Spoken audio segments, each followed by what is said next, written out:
Good morning, everybody.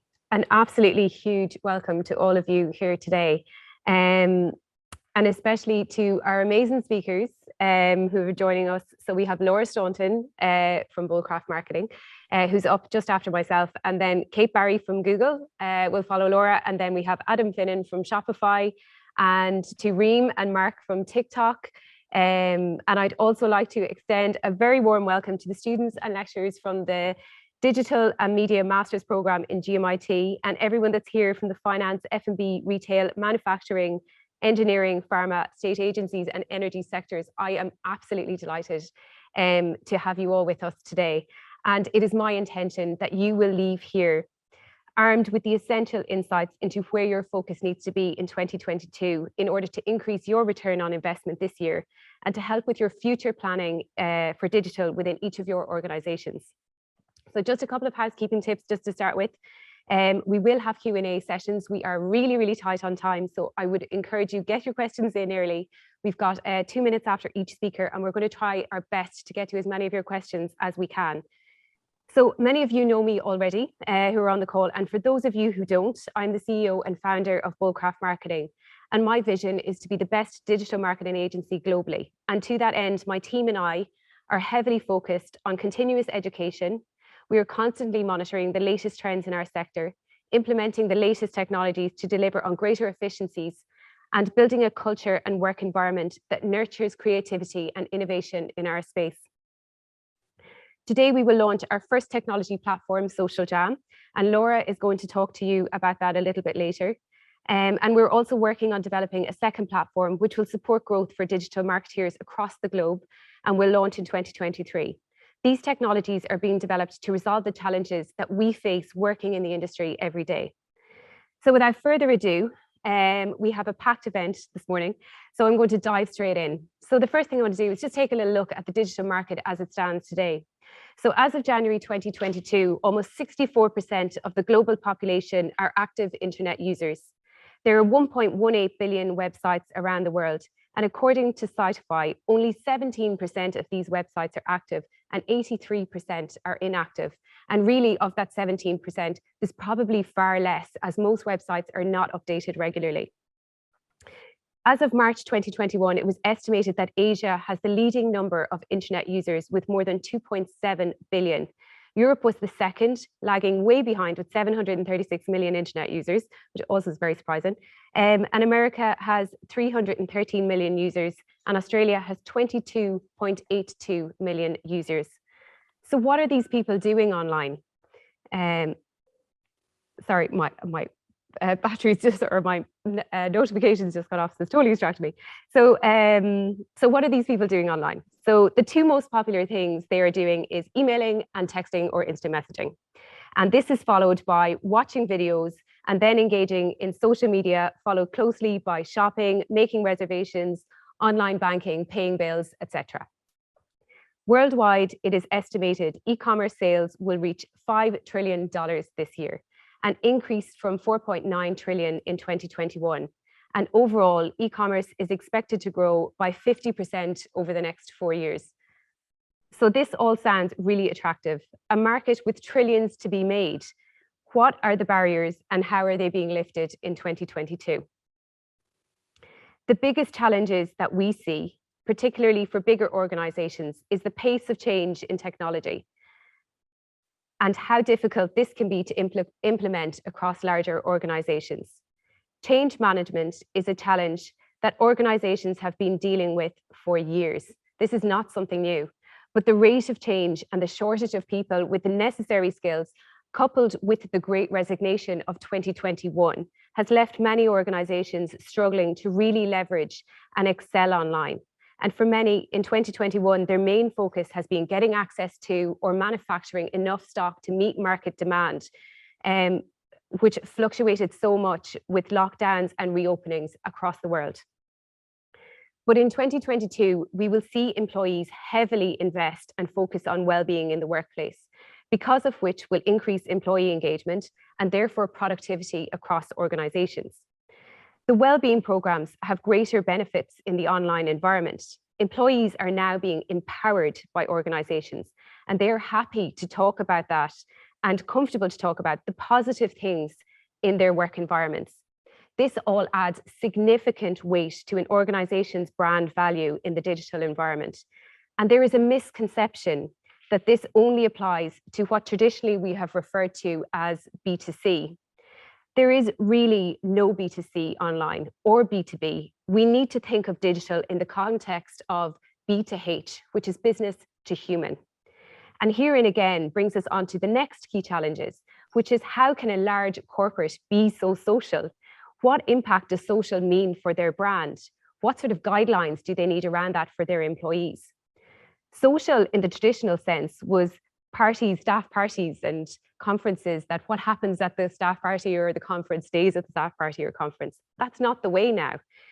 So how can my customer, and it's a very valid concern, how can your customers see your organization and still be able to, in a social environment, and still be able to see that you are a trustworthy person to do business with, and that you will be able to deliver on the business needs, on their business needs. But there is a way, and brands can deliver a more human and social message while still maintaining their integrity. And we will see more of that in 2022. Employers are changing, employees demand it, the market demands it, and government demands it. So in 2022, we will see a bigger focus on corporate social responsibility policies throughout organizations. And we will see these communicated and shared across digital in a really, really big way. Finally, the last thing I want to cover, which is always a question we get asked, and always a figures we watch as closely as we can. And it's always, which social media channel should I be on? And the short answer is, it depends. But this year, Facebook has dropped engagement by 25%, according to recent reports by Hootsuite. We've seen major increases with some of the smaller platforms like Twitter, YouTube, TikTok, WhatsApp, Pinterest, and Snapchat. TikTok, delighted to have you on the call, has seen engagement increases of 700% in 2021. Snapchat, engagement increases of 1,200% in 2021, which are exceptional moves. And we've seen Facebook drop by 25%, as I mentioned, Instagram drop by 40% in terms of engagement, and LinkedIn drop by 5%. They're big drops, and those smaller platforms are really focused on, there's a lot of technology developments going on within each one of them, and we'll see them rise in the years ahead. But the biggest challenge is obviously more platforms equals more content, equals more demand for people to, for you to deliver your business, but also for you to produce content and maintain all of these different platforms. So we see that in 2022, there will be big investments by companies into key tools to help them automate as much of this process as possible. And Adam is going to talk about some of those a little bit later as well. But to automate as much of that process as possible, focus on things like scheduling, lead generation, insights. And to talk more about one of those tools right now is Laura. So I'm going to pass you over to Laura.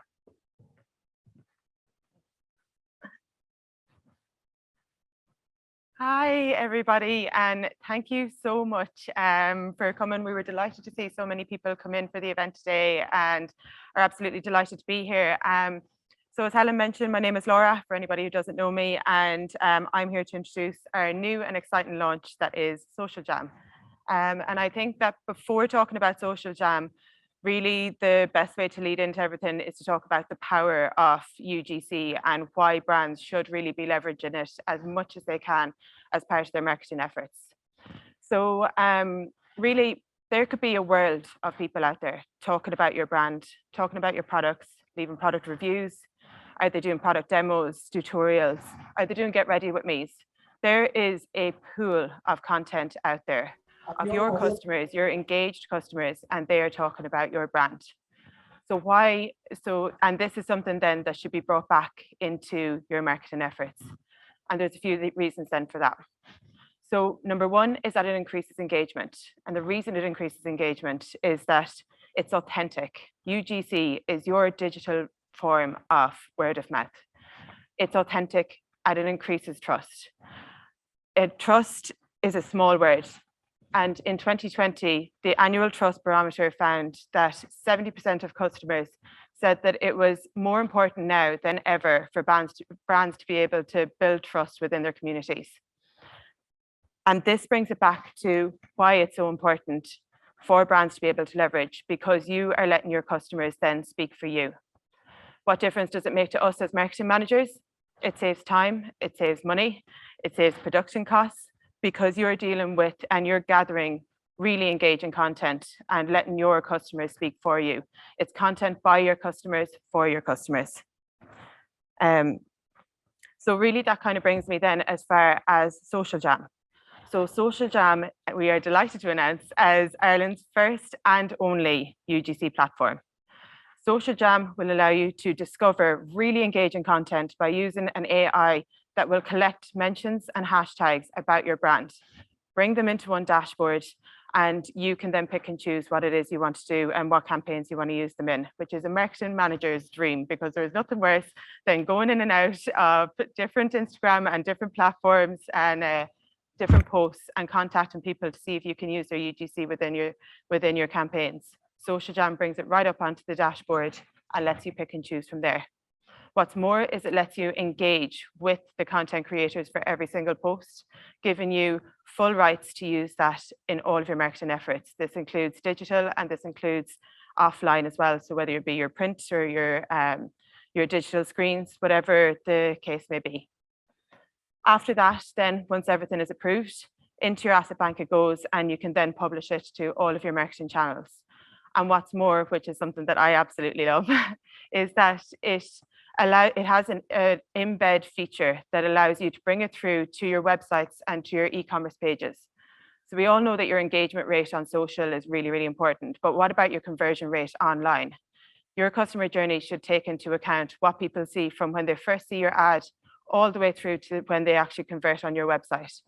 Social Jam will allow you to embed a collection of UGC, and it kind of comes up as a like an Instagram feed or like a gallery, but really interactive, because it actually brings up the post where you can then link your products and monetize on this campaign. So it's not just happening on your social platforms, it's also happening on your website. It was actually seen that Adweek had a report in 2020 that said that brands that use UGC in their marketing campaigns saw a 29% increase on conversion rates against brands who didn't use it. So what's more then is, I think it's just time for the video for Social Jam. So is everyone a pop up?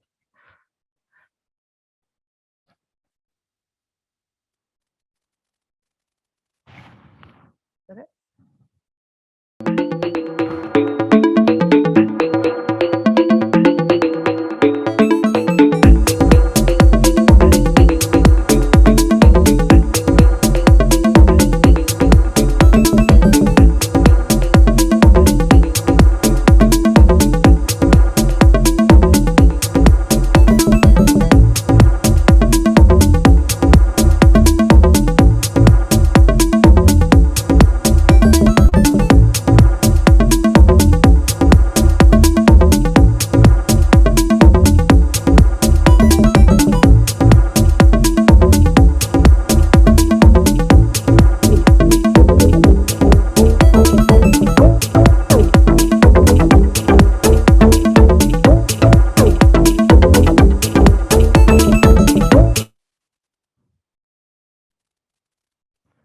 So that's a little look in at the platform, but we would love for you to follow us on our socials.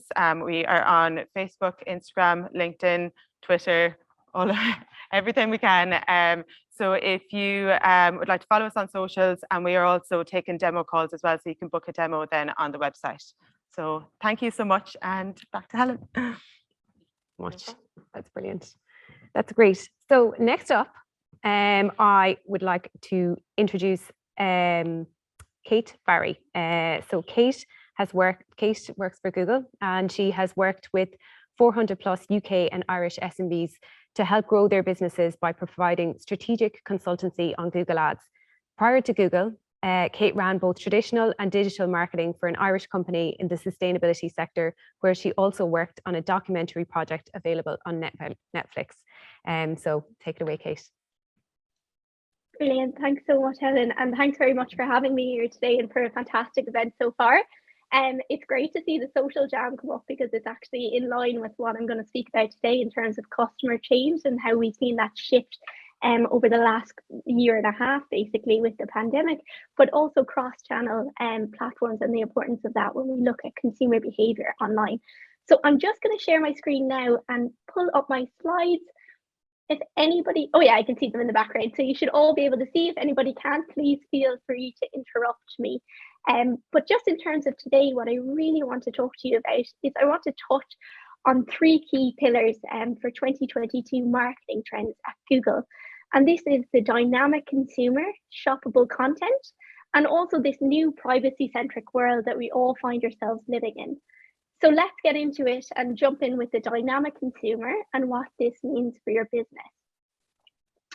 So we've just gone through a once-in-a-lifetime digitalization.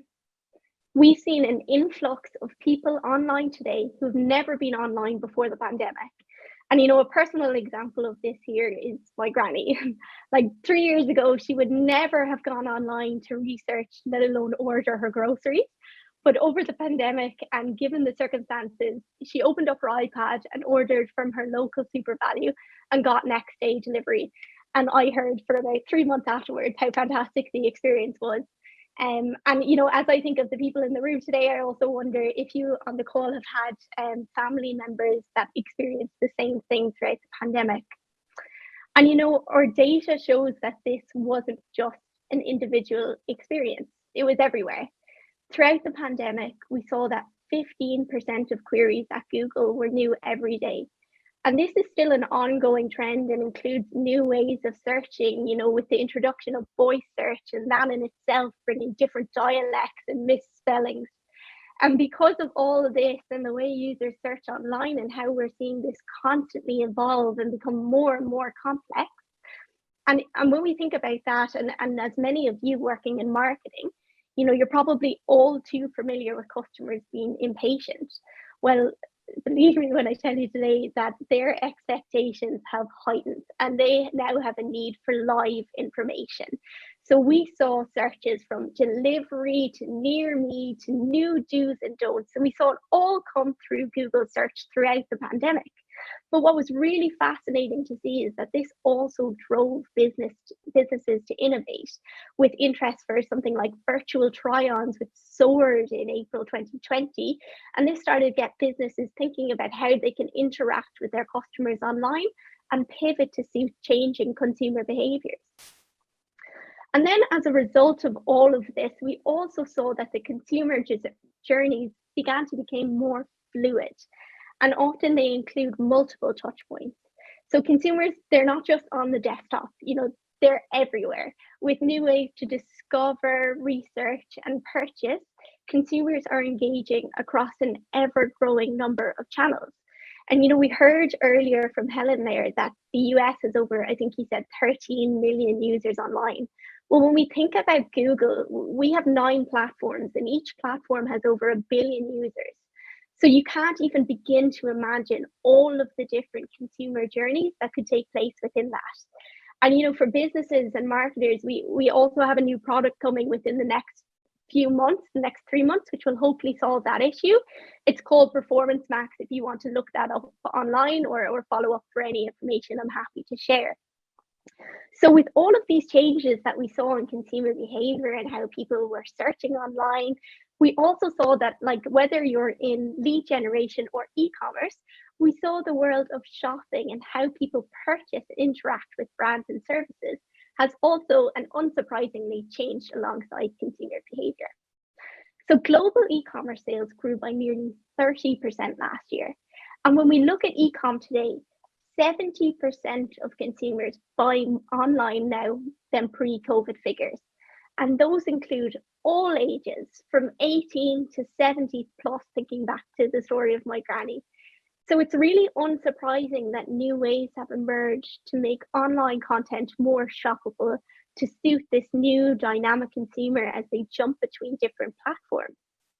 And when we think about the types of different platforms today, and I know we're going to hear from TikTok later, people can buy products directly from social posts or when tuning into their favorite TV shows and while watching YouTube content on connected TVs. And now more than ever, people from around the world, from Ireland to the UK to the US and even as far as Japan, they all rely on streaming platforms as their primary way to watch video. And if you think about your own experiences over the last year and a half, probably many of you here have been watching how-to videos on YouTube, maybe like how to plant fruit and veg in your garden.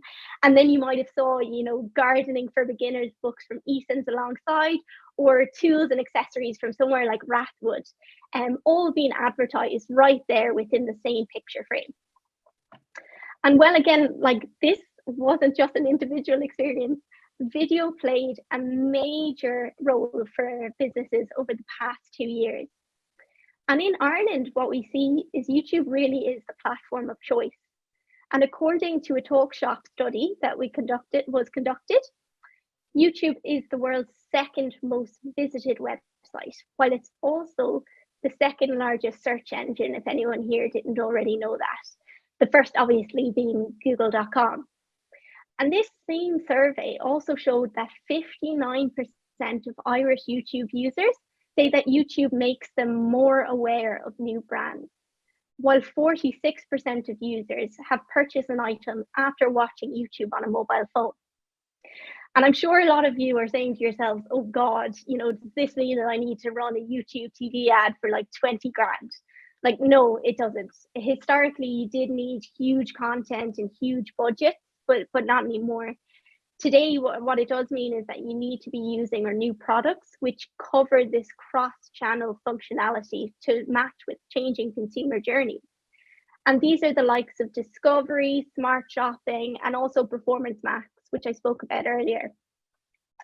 And then at the same time that we're seeing all of this really exciting change in consumer behavior and the opportunity that this presents for advertising, we're also entering a new privacy-centric world.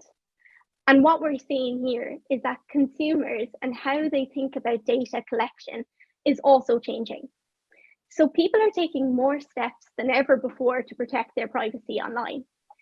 73% of users say they'll only use online services which promise high data protection, such as encrypted emails and privacy protecting search engines.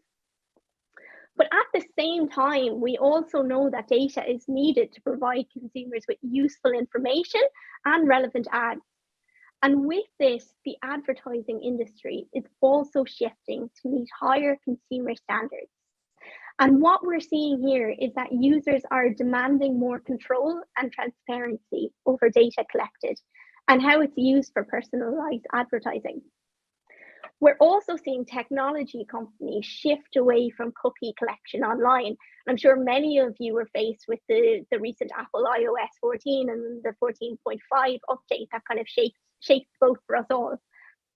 And then we also have new regulations such as GDPR, which are also impacting how data can be collected and used. So then when we look at 2022, marketers and business owners such as yourselves, you all need to be focusing on building a data protection strategy that is customer first. And this means rethinking methods for measuring and reaching audiences so that people feel in control and able to manage the data they share. And when we think of Google, you can do that with using tools like Google Analytics 4 and Global Site Tag, which can give you a more complete picture of your audience while also preserving user privacy and lost conversion data. So we've talked about the new dynamic consumer. We saw how they've begun to move between different platforms, as well as the opportunity cross-channel presents us with. We also very briefly touched on the much larger topic of privacy. But what does all this mean for you now if you advertise on Google? Well, with 15% of queries being new every day, it's impossible to predict what a user will search for. So you need to be relying on automated dynamic features to show up in the moments that matter for your users. Secondly, we saw how consumers jump between not only different platforms, but also different screens, with the example of mobile to connected TV. So you need to be relying on automated cross-channel products with creative story-driven shoppable content that can help you win consumers and drive business results. And finally, you need to adopt a privacy-centric measurement strategy that is customer first. It does take time to build trust, but you can start today by being open and honest about how and when you collect personal information. And then using this to show ads that are valuable to customers and by putting users in control of their data. You can please ensure that you're using the correct forms of tracking if you're using Google Ads. Make sure you're recovering lost conversions. And if you're in lead generation, make sure you add value to your conversion tracking to drive better business results. So thank you very much for listening. And if anyone has any questions, I'm very happy to answer. Thank you so much, Kate. That was so good. And it's so interesting, the cross device, because I'm here with the phone and the iPad, and yeah, so absolutely very, very relevant. I also just want to say, I don't know if Shona is back in on the call, but there was a Shona in the audience, and there was a Shona on the background, and the Shona in the audience thought she was on the background, so she left. But anyway, hopefully she's coming back. She's just messaging here. So getting really positive comments through the feed, and everyone's finding it really, really interesting. So I just want to encourage you all as well. There is a Q&A section. We are going to try to get to as many as possible. So do pop those in the function there. Just check with the guys. I don't think we have if we have a question in there. No, we all good? No, all good. Thank you so much, Kate. That was absolutely brilliant. Okay, so next up, you can breathe now for a few minutes. So next up, we have Adam Finnan. So Adam is fantastic, and Adam was the first one I approached about this, and I loved his enthusiasm, and he was so helpful and patient with me. And he has done lots and lots of talks, and he's works with the merchant success team at Shopify. And he also, in a past life, used to own his own search agency. And he helps the fastest growing brands in EMEA to scale, optimize, and grow. So take it away, Adam, all yours. Hello, everybody, and big shout out to all the people in GMIT I see in the chat. I'm a graduate, so hello, everybody, taught well. I'm just going to share my screen, and I would encourage everybody to pull out your phone because my presentation requires you to engage. So, okay, so everybody can either just pull out your phone, use your camera and scan this QR code, or head to menti.com and put in the code. And what this allows is for a little bit of real-time engagement throughout the presentation. So this will allow us to just have a little bit of fun, really, and get a little bit of audience participation because, sorry, I'm just going to make sure I get into it here myself as well so that we can all follow along. 7956.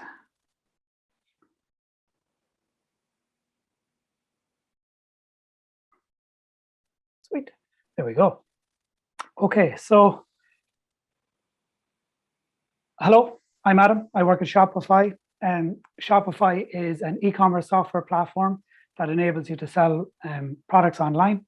It powers some of the fastest growing brands in the world, like Gymshark, Kylie. But in Ireland, some of the key merchants we would have would be Chupi Jewelry up in Dublin, DID Electrical, as well as Gym Plus Coffee. Those are some of the really well-known brands that are powered by Shopify. It has almost 2 million merchants on the platform at this time. And I'm on LinkedIn if anybody has any questions afterwards and you want to connect and talk about anything that we're going to discuss. So first thing first, let's get a little bit of that audience engagement going. So if you could look, back on your phones, what's your biggest challenge in 2022? So we can get a gauge of the people who are in the room and just kind of see what sort of stuff is top of mind for you.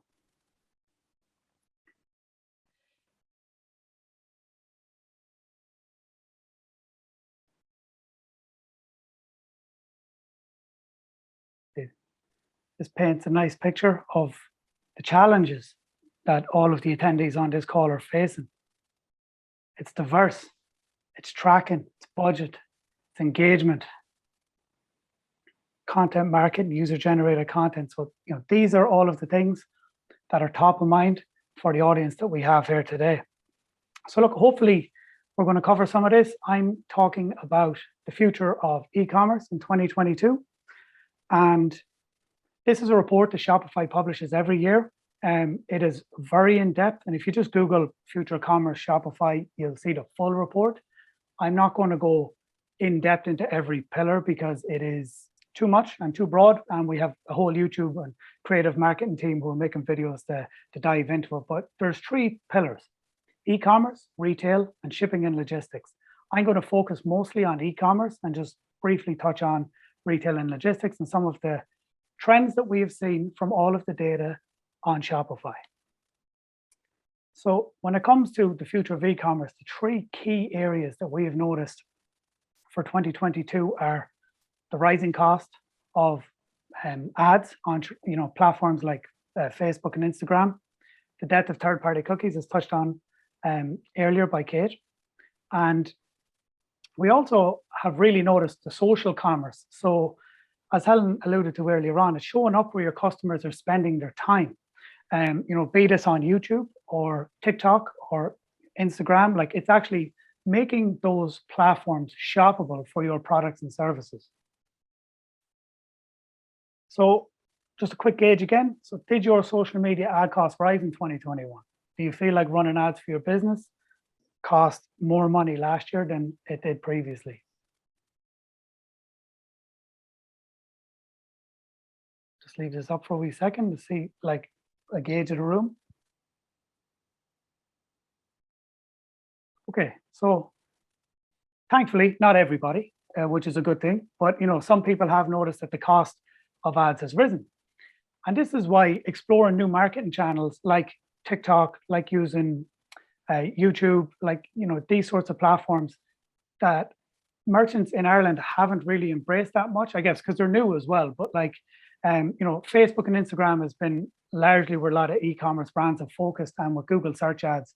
But now we've seen you can get a lot of views, a lot of engagement using platforms like TikTok, like Instagram pre-rolls for YouTube, and Snapchat as well is also very popular. And I know people think that it's often a younger demographic, but the 30 plus is the fastest growing demographic on both of those platforms that we've seen. So when it comes to personalization, when you actually get people to your website, you have to convert them, and that's a challenge at the best of times. Again, with the cost of acquisition that we've touched on rising, we have really noticed this trend as being hugely popular. Having quizzes on your website to guide a customer to the product that's right for them. You can see this on Untitled, which is a shirt company, and they will use a quiz to help you gauge what's the right size, what's the right fit, what's the right style of shirt for you. This is also very popular in beauty and makeup brands, but we've seen it across a range of industries, from bra finders, flow finders, for women's products. Like there's all sorts of different ways you can use a quiz to help guide your customer to the right product that, on your website. Again, this is personalization, but it's allowing them to engage and be interactive. TikTok is huge at the minute. Like you can't not know about TikTok, and everybody's on it. But the question is, how do you get on it? And I'll let our colleagues touch on this later on from TikTok, who are here to talk about the strategy and the size of it. But I guess from Shopify's perspective, Shopify is an e-commerce platform, and it was the first e-commerce platform to bring the product discovery within TikTok. So if you have a store and you sell products, you can easily and for free sync your product catalog to TikTok, and also with the Google Shopping. It's really easy. You just use an app, click, click, click. You'd have it set up in a day, and you can start running ads on TikTok to sell products that are on your Shopify store. We've also seen a massive rise in, obviously with COVID, everything had to shut down. Now shops are back open, but some brands like Chupi, who are based in Dublin, really good brand. If you've never followed them, definitely want to check out their brand messaging, their voice, their Instagram. They're just so good at everything that they do. But they offer virtual appointments. They sell high ticket items, wedding rings. And by allowing customers to make a choice. Do I want to travel into the city and go in and deal with the traffic and the parking and the busyness, or do I stay at home, have a really nice experience? Like they do a really, it's an experience. It's very well done. So we've seen merchants pivot to offer virtual appointments, typically for products that require a bit of a consultation. So this could be a high-end product, like, if it was an electrical item and you wanted to ask some questions, or it could be for, items like this, jewelry, fashion, you're not really sure, you'd like to just ask somebody, like, what would be a good gift or what would be the right ring. It's also useful in beauty and makeup and cosmetics as well. Huge one at the minute is virtual shopping. This is massive in China, like ginormous, the size of this market, and it's only becoming a thing over here now. And the best way to give a frame of reference is, remember those ads you used to see on the telly years ago, and it was like, late night shopping, but this is like the new generation with the TikTok and Instagram and influencers, but the whole idea really is this is Ted Baker on the left, and they offer, they do these videos where they'll have models come out and they talk about it and why it's a nice fit, and you can actually shop it within the video. Use Hero is a very good example of taking a customer from a chat on your website through to a video consultation. So maybe they're on the website chat, they'd like to talk to somebody, you can actually pull out the video and have them have an engaging conversation with somebody. Instagram's live shopping is only available in the United States at the minute, but it's coming, globally soon.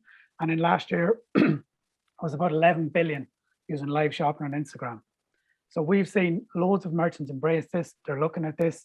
This is a trend for 2022 that you are going to see more and more and more of. So just again, quick question. Do you plan to try video commerce in 2022? Was it part of your strategy and your roadmap? And it's okay, because I also understand it's not for everybody, but it is good to just get a gauge. Okay, there we go. Some yeses, some nos. It's not for everybody, but it is rising. And if it's on brand for you, then this could be a good thing to try. The future of retail. So look, you can't talk about commerce. Shopify is not just an e-commerce platform, it's a commerce platform. We have a POS that's launched in Ireland, America, Germany, Denmark. We have our own retail point of sale system, card reader. So, retail is a huge part of what we do. We also help merchants with pop-up events. Some of the challenges from our data that we've seen: digitally native brands will drive retail competition. What this means is you have brands who are online first, pivoting to retail, opening up retail stores, driving in real life experiences, pop-up events, as we call them, where they don't own a retail location, they pop up, rent somewhere for a month, and then they come out. Omni-channel shopping, as touched on before. So, I'm on my phone, I'm on TikTok, I click a thing, add it to my cart, I go away, do some stuff, come back later on, I'm on a different platform. But, it's about following the customer through that journey. They come into your shop, they see something they like, they go home, they shop it on your website. It's about making that omni-channel experience as seamless as possible. And another key thing that we really noticed, and this is definitely a challenge if you own a retail business, anyone we've spoken to, is actually customer or employee retention, because employees now have an option to work online. They can sit at home in their bedroom and merchandise on an e-commerce store. They don't have to go in and deal face to face with customers. And for the Gen Z younger ones, some of them don't want to, and this is a challenge. So it's about giving them a bit more flexibility, a bit more say in how they operate, compared to what it traditionally was in retail. Have you noticed any of these changes in your retail environment?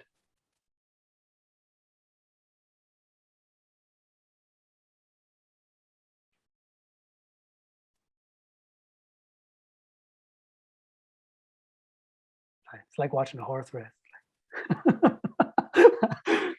Perfect. I'm just going to move on because I'm just conscious of time. So the future of shipping and logistics, look, there's no denying anyone who works in commerce, whether you have a physical location, a retail store, or you have an online store, you would have experienced shipping issues, stock issues, increased costs, Brexit. There's so many different areas that we could touch on here. But our report has highlighted, Has your business had supply chain issues before we get to the key points that we highlighted?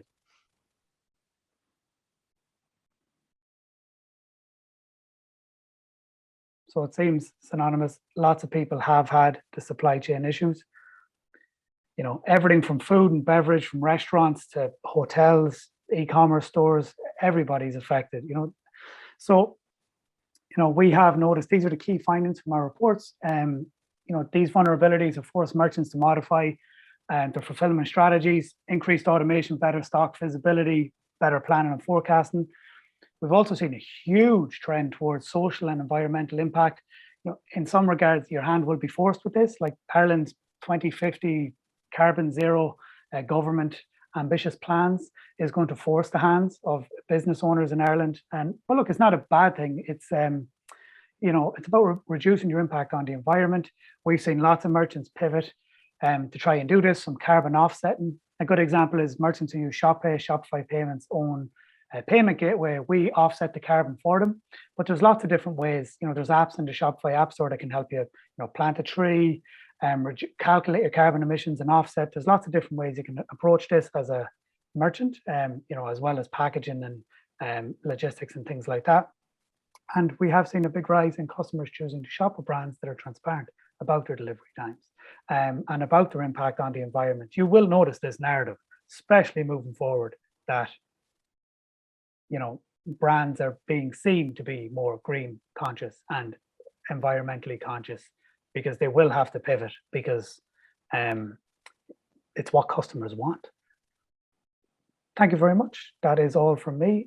For more details, just Google Future Commerce Report, or we will share the link afterwards where you can have a look and check out YouTube videos and things like that. Thank you very much. Thank you so much, Adam. That was absolutely brilliant. And I've read that Future of Commerce report, and I love it. It's so good and really detailed. And I think, again, a lot of what you're saying, with virtual shopping and with all of that kind of thing, it's going back to and the omni-channel piece, and I think that's going back to what Kate was saying earlier in terms of people are on different devices, they're buying at different times, and they're showing up everywhere, essentially. And it's difficult to track that. So I'm really excited for the tool that you have, Kate, that you'll be launching later this year. I'm sure we'll be all over that when we can get our hands on it, which would be great. I have just a question for you, Adam. So will virtual shopping become popular in the metaverse? It already is. Like, my daughter plays Roblox every bloody day, and has me hounded for Robux. It's like the metaverse is already here. People just don't realize it. If you know people who've bought skins in Call of Duty, Fortnite, like, that is the metaverse. It's an online gaming universe. We've seen some merchants branch over into it. Like, you will in the next 2 years see people buying, let's say, a pair of Nike shoes that they then can wear in the game that they're playing. And whatever virtual world wins, like, there's going to be lots of them. I don't think there's going to be one winner, but there's going to be lots of adaptions of virtual environments and gaming. But you will see more of these big games do partnerships with clothing brands so that you can purchase an item in the game, have it delivered to your door, and also wear it in the game. Like, that is here. Oh, it's kind of here already, but it's just, as adults, unless you're a gamer, you don't see it, but it's already here, and it's going to branch out into, I think one of the big ones will be, it's not really the same, but Netflix. You'll be able to watch Netflix shows, and if you see stuff that you like in the show, you'll be able to probably shop the outfits or shop. Like, I think that's coming soon as well. So, like, everything will be shoppable. Yeah, it's great. Yeah. I have a question in from Laura Haggerty as well. For omni-channel shopping, do they buy online because it's cheaper than buying in the shop? And why view it in the shop and go home and buy it online? So I think maybe the first part there. So do they buy online because it's cheaper? Is there perception that it's cheaper? So maybe I might pass that back to you, Adam. Yeah. Yeah, I mean, I would say that's if there's that would be an example of if you're selling a brand that lots of other retailers have, So, like, you want to buy a tablet and you go home and you're on, all these different websites comparing the price, it could be on Currys and Amazon and everything, and you're just looking for the cheapest deal, and you're always going to get that. I think the key differentiator is creating that retail experience and having the knowledge in-house, to try and convert that sale. But look, some people are going to do that. Like if it's a product that you can get anywhere, then you're going to have that challenge. Whereas if it's your own products, you know, the prices would usually be the same for online and in store. And then for the second half, you know, why would they go into the shop and then go home and buy it? Sometimes it's fit, you know, like I did it last week with Next. I went into Next just to try on coats to see what size it was, and then went home and ordered it on the internet. It was just simply like, it's a sizing thing. It's to see it in real life. Sometimes it's, you don't have the money, you don't have the time. You're just like, I'll come back later. But I think it's just, you know, like there's lots of different reasons why somebody would do that, but often it's around, you know, sizing, I would say, it is a big factor. Yeah. And I think this is kind of going into the, you know, customers in, you know, traditional bricks and mortar store as well, kind of need to offer more of an experience in store to kind of entice people in. And we're seeing a lot of change in that kind of space where even digital shops who would start out digital native shops are now moving into kind of pop-up shops and things like that. So I think that space is changing a lot. And I think perceptions around that in terms of I can get it cheaper online is probably still there, but I'm not so sure if it is as much anymore after the pandemic. I haven't seen any recent research on it, but I think it's probably leveled off a little bit. Yeah, so that's great. Thank you so much for that, Adam. So next up, we are at 12:49, so nearly there. Delighted to introduce Reem Salahani and Mark Ryan. So Reem is an account manager and she's based in Dublin, and she is responsible for the Nordic regions. And then Mark is an account executive for TikTok, and he is responsible for the Irish and the UK market. And Mark is one of the original the OGs, as we call them in Bullcraft marketing, but the original gang in from when TikTok first started. So you're both very welcome. I'm so delighted to have you on the call today. So Reem, I'll pass it over to you. Thanks. Thank you so much, Helen. And I'm really happy to be here today. Mark, are you gonna share the screen? Yeah. Yeah. Perfect. Okay, great. All fine there, yeah? Yes, next slide, please. Okay. So yeah, I'm Reem, and as Helen said, I work for the Nordic SMB here in Dublin as an account manager. And Mark is going to speak with me today because he's working in the Irish and the UK market. Do you want to introduce yourself, Mark? No, I'll wait till my my bit towards the end of the slides. Okay, great. Yes. So let's get started to it. So I know TikTok is very new for a lot of you, and it might not be like very known. So what we want to do today, we want you to understand TikTok, and that's why we are gonna talk about the myth that we hear a lot about TikTok, because we want you to be as comfortable as possible to navigate to our ads manager, because we know it's new, so it takes a long time just to know about it. And then we also want to talk about why your brand should be on TikTok and what makes TikTok so unique and special. And then we also want to give you some examples of how to make TikToks and how to get started on TikTok. And then in the end, we're gonna showcase two Irish case studies of two businesses that went on TikTok and got really successful, and they never looked back. Yes. So one of the first myth and the most common myth that we hear is that, okay, TikTok is just a dance trend platform for a lot of teenagers. Okay, there is a lot of dance trends on TikTok, but we have really evolved much since that. You can find like cooking recipes, you can find tips for, like, if you're doing an interview tips, you can find interview tips, you can find knowledge sharing, you can find whatever you want on TikTok. There's a lot of different things on TikTok, and people go there to find creativity, to find joy, and because consumers nowadays they crave authenticity, and they crave that connection and positivity, and this is what TikTok is all about. So that's why they go on TikTok and find all these cool videos. Next, please. So yeah, TikTok is the platform for entertainment, and 80% of people who use the app says it's actually the most entertained platform. It's a space for joy, and TikTok is actually the only app that uses names to lift my spirit as a top reason for using it, because TikTok gives that positivity feeling when you're on TikTok, because it's so real and people don't have to fake anything. You can just be yourself. And it's also designed for discovery. TikTok generates billions of views every day, and 46% of users say they come here to discover new things. And it's also built for creativity. Over 100 million TikTok are created every single minute. So yeah, the mission of TikTok is to inspire creativity and bring joy. And this mission makes it an ideal place for businesses, because on TikTok, as I said, you can be your authentic self. The more real you are, the more the audience will love you.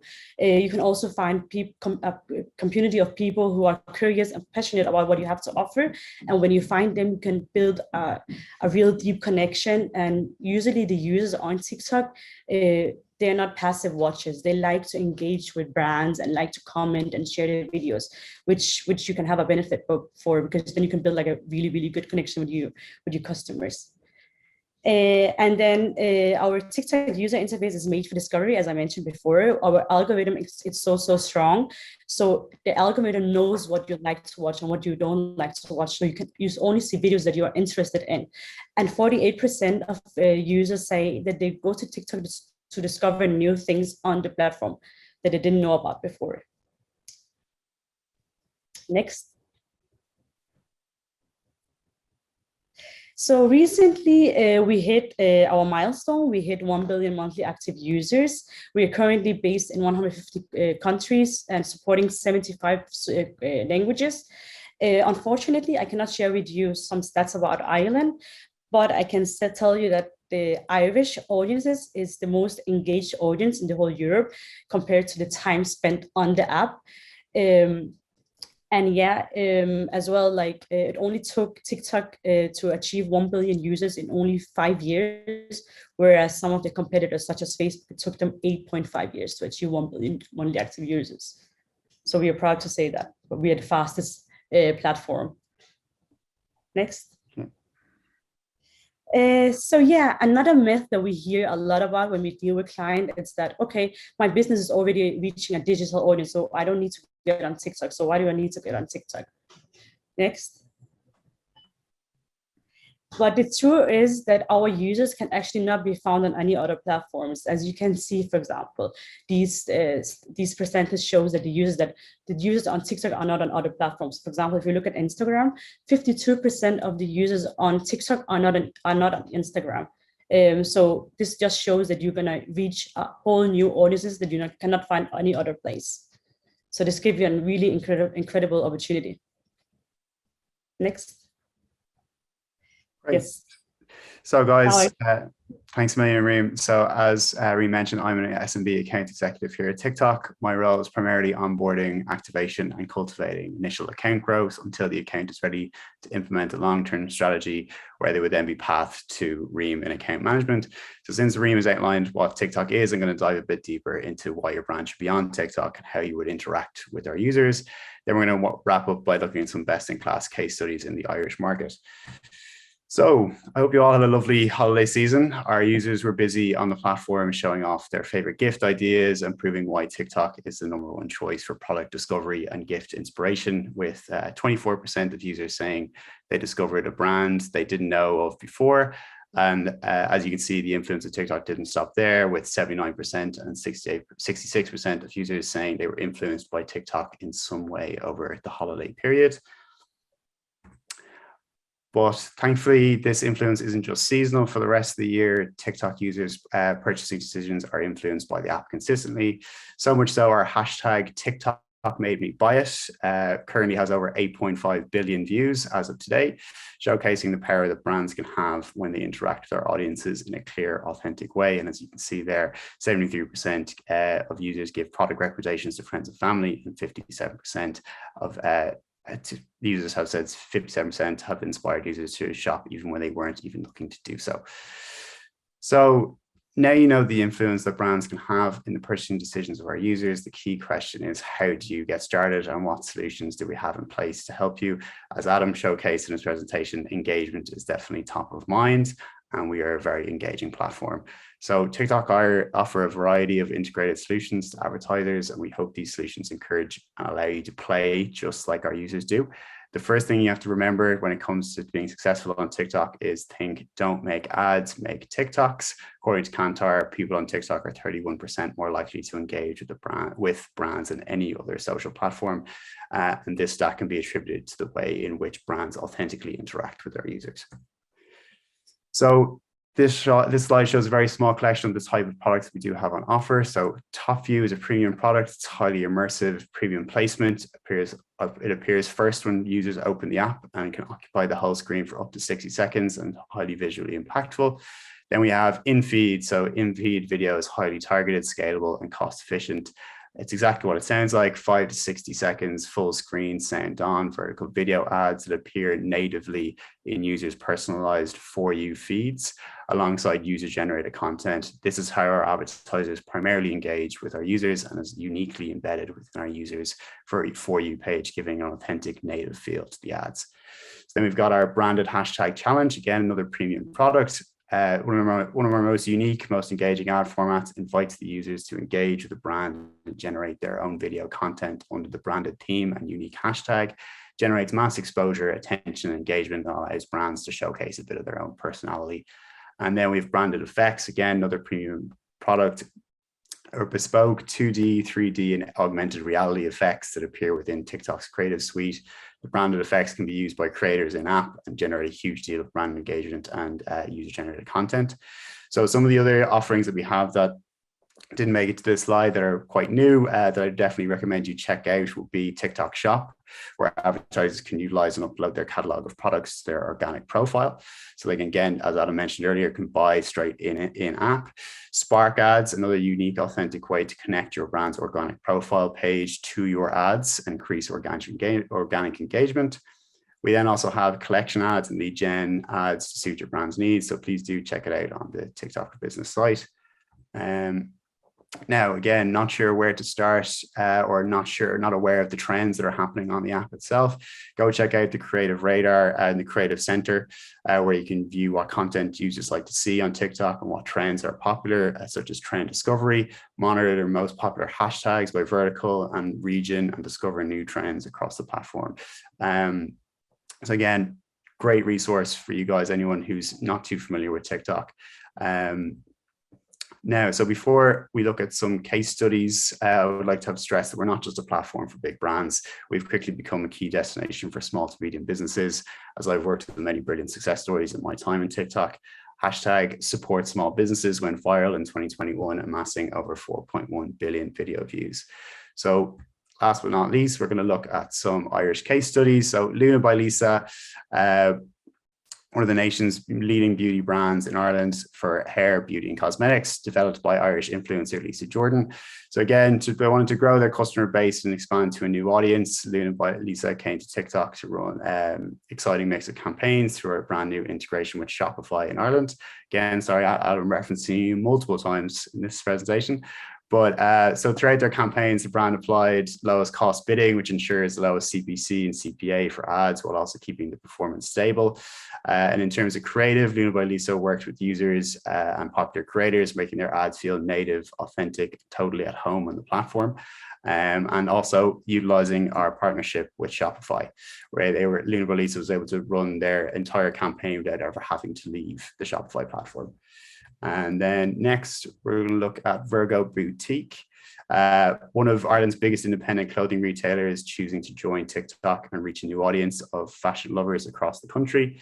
They set up a campaign focused on driving multiple objectives. So in terms of results, the campaign achieved 5 million impressions, over 30,000 clicks, and a 3.3 return in ROAS as well. So again, another Irish brand utilizing TikTok to engage with an entirely new audience and engage in a new creative way. So I'm very just conscious of time, so I'll wrap it up there, but looking forward to hearing some of the questions in the chat. Thank you. Reem and Mark, yes, there's loads of questions I have here, a whole list for you guys.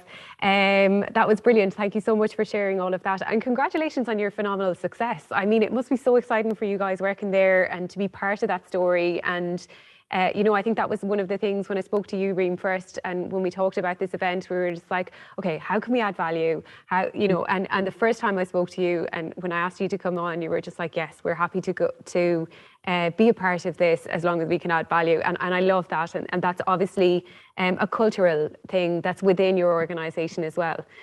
So what's it like working for TikTok, guys? A totally different question. This is not actually on the list. I'm just thinking, from such a fast growing company. Challenging because there's a lot of things happening at the same time. But it's cool because, you know, you are a part of big things. Like there's so many projects that you can be a part of that you can't be in other companies. So you kind of help build, you know, TikTok. Like when I started, we were only 20 people on my team and now we are around 80. So seeing that growth within a couple of months is just amazing. Yeah. Like, yeah. Well done. I'm a dinosaur when it comes to TikTok. I've been there since September 2020. So again, the amount of growth that I've seen both in the product and the platform, and then also our team in Dublin has been phenomenal. I think I started with one other person. Now that team has grown to 35 plus, and as I said, Reem's team's grown up to 80. So seeing that engagement and seeing that growth in the platform has been phenomenal. Yeah, it's fantastic to see. Absolutely brilliant. So is more of your success then in the Nordic markets, Reem, is that maybe more of the area where you've seen a lot of growth, or is it all across? It's all across, like it's all across the markets. But Nordics seen a lot of growth in a couple of months as well, but we've seen growth in all markets, to be honest. Yeah. Fantastic. It's really good. Okay, so I'm going to try and get through some of these questions because I know we're a little bit over, but I think it's worth it. So first one I see here. So question from Maria Haynes: is there a way to experiment on TikTok without publishing a post? Yes, you can make them private, and then you can just make as many videos as you want and just put it on private, and then you don't have to publish it on TikTok. Perfect. I've got another question here then as well. Would love to know some key accounts to watch for destination marketing. Do you have any offhand, Mark, maybe that would be worth looking at? Just clarify in terms of destination marketing, like. So for maybe towns or areas that are looking to promote themselves in a tourism context?